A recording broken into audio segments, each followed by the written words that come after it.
आप सभी दर्शकों का हमारे चैनल में स्वागत है।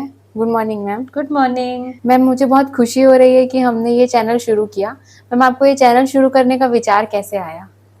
डॉक्टर मोनिका, मुझे भी बहुत खुशी हो रही है इस चैनल को शुरू करने में। देखिए, एक गायनिक होने के नाते, गायनिक को हिंदी में प्रसूति व स्त्री रोग विशेषज्ञ भी कहते हैं।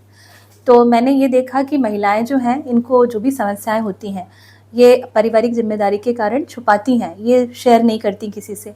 और जब बीमारी बहुत बढ़ जाती है तब ये हॉस्पिटल में आती हैं, और तब बीमारी या तो लाइलाज हो जाती है या बीमारी बहुत गंभीर हो जाती है, महंगी हो जाती है। ठीक है। दूसरी बात ये थी कि क्योंकि हम इस विषय के बारे में खुलकर बात नहीं करते, तो हम ऐसे में बीमारी और भ्रांतियाँ दोनों फैलाते हैं। ठीक है। तो जो मुख्य उद्देश्य ये है कि महिलाओं को उनके स्वास्थ्य के प्रति जागरूक बनाना और जिम्मेदार बनाना। मैम, आज हम किस विषय पर चर्चा करने वाले हैं? हम ना महिलाओं की जो, जैसे महिलाएं की किशोरावस्था से लेकर के वृद्धावस्था तक की समस्याओं को हम आगे कवर करेंगे, लेकिन आज हम छोटी छोटी समस्याओं के बारे में थोड़ी थोड़ी बातें करेंगे। ठीक है मैम, मेरी सहेलियां जो डॉक्टर नहीं हैं मुझसे पूछती हैं कि तुम्हारी राइटिंग की तरह तुम्हारी मेडिकल भाषा भी हमें समझ नहीं आती है, जैसे कि मीनार-की, उसे हिंदी में क्या कहते हैं? मीनार-की को हिंदी में रजो दर्शन कहते हैं। और ये बालिकाओं में अपनी लाइफ में पहली बार माहवारी का आना होता है। तो मीनार-की मतलब जिसको पहली बार माहवारी शुरू हुई। ठीक है। एक एज है इसकी, इंडिया में ये एज 12 से 15 साल है। ठीक है। पर अभी जो भी वातावरण में बदलाव हो रहा है ना, खान पान में बदलाव, बहुत सारी चीज़ें हैं, इसलिए इन लड़कियों की जो माहवारी आने की एज कम हो रही है। अगर ये माहवारी 8 साल के पहले शुरू होती है तो ये एक मेडिकल समस्या है, और इसके लिए गायनिकोलॉजिस्ट से या फिर चिकित्सक से बात करने की ज़रूरत है। मैम, ये प्यूबर्टी क्या है? क्या ये दोनों सेम है? हाँ, हम ऐसा भी कह सकते हैं। देखो, प्यूबर्टी को हिंदी में किशोरावस्था कहते हैं। इसके 4 चरण होते हैं।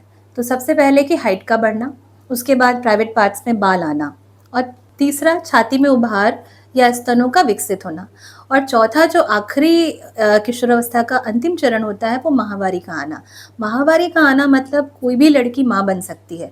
माहवारी का आना मतलब किसी लड़की के प्रजनन अंगों का सामान्य होना एक अच्छी बात है। ठीक है। मैम, और ये डिस्मेनोरिया क्या है? माहवारी में जब खून जाने का समय होता है, जो सामान्य समय 5 से 7 दिन का होता है, वैसे तो पूरी साइकिल 28 दिनों की होती है, 28 से 32 दिनों की। तो माहवारी के शुरू के जो 2 दिन होते हैं उसमें रक्तस्राव भी ज़्यादा होता है और पेट में दर्द होता है। ये जो पेट में दर्द होता है इसी को हम डिस्मेनोरिया कहते हैं। ये सामान्य है। और मैम, महिलाओं की माहवारी के बंद होने को हम क्या कहते हैं? उसको मेनोपॉज कहते हैं। हिंदी में इसको रजो निवृत्ति, मतलब पीरियड्स का बंद हो जाना हमेशा के लिए। जैसे मैंने बताया कि आजकल प्यूबर्टी की एज भी कम हो रही है, मतलब मीनार-की एज कम हो रही है।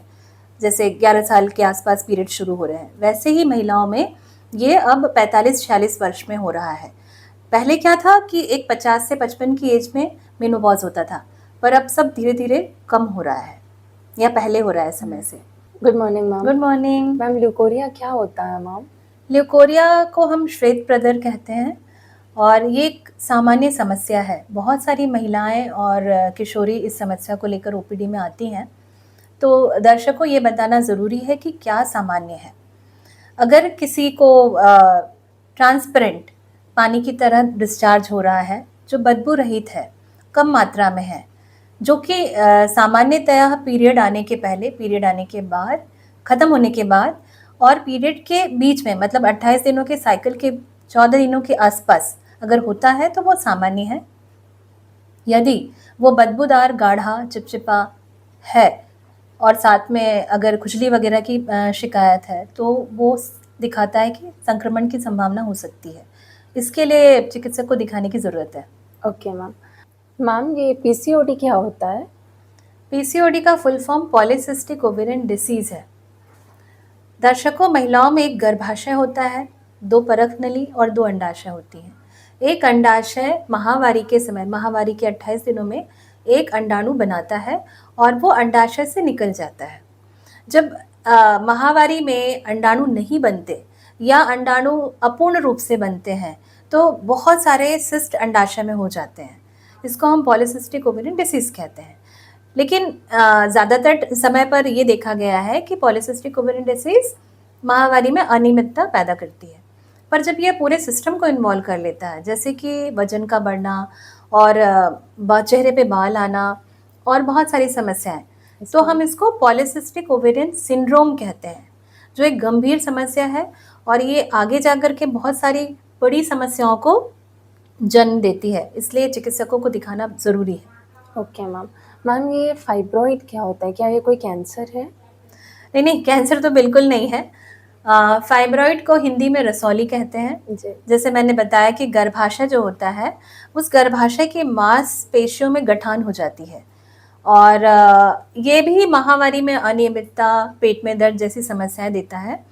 कई बार बच्चे नहीं होते हैं, बच्चे ना होने की समस्या जिसको हम इनफर्टिलिटी कहते हैं। आगे हम इसके बारे में बात करेंगे।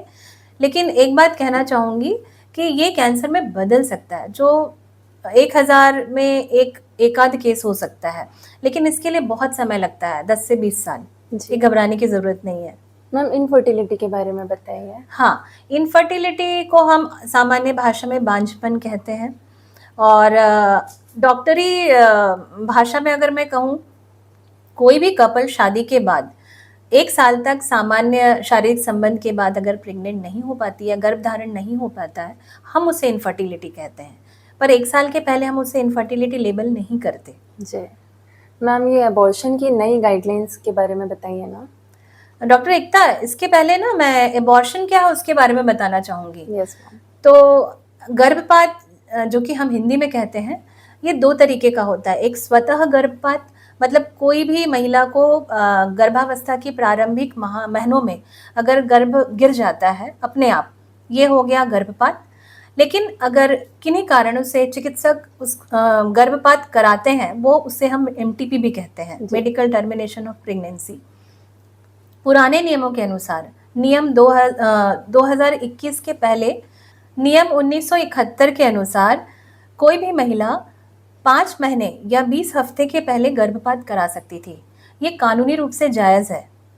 अभी जो नया नियम आया है, जो 2021 में बना है, उस नियम के तहत कोई भी महिला 6 महीने तक, मतलब हमारे भाषा में 24 हफ्तों तक गर्भपात करा सकती है। मैम ये HPV वैक्सीन क्या होता है और ये महिलाओं को किस कैंसर से बचाता है?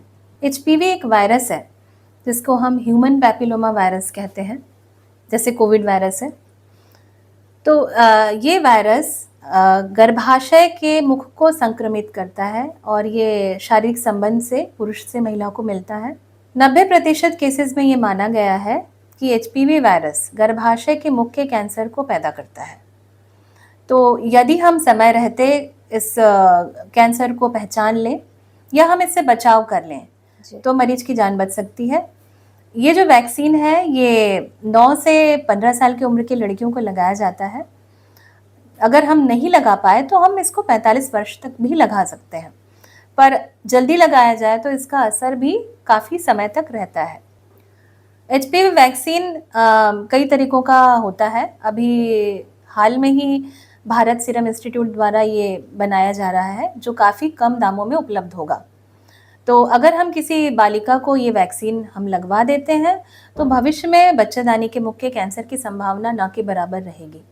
वैसे एक बात और बता दूं कि गर्भाशय के 2 मुख्य कैंसर होते हैं।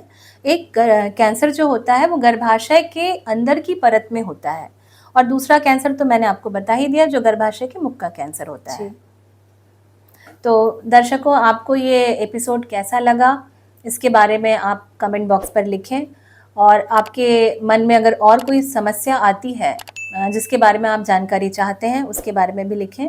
हम अगली एपिसोड्स में वो ज़रूर रखेंगे। धन्यवाद।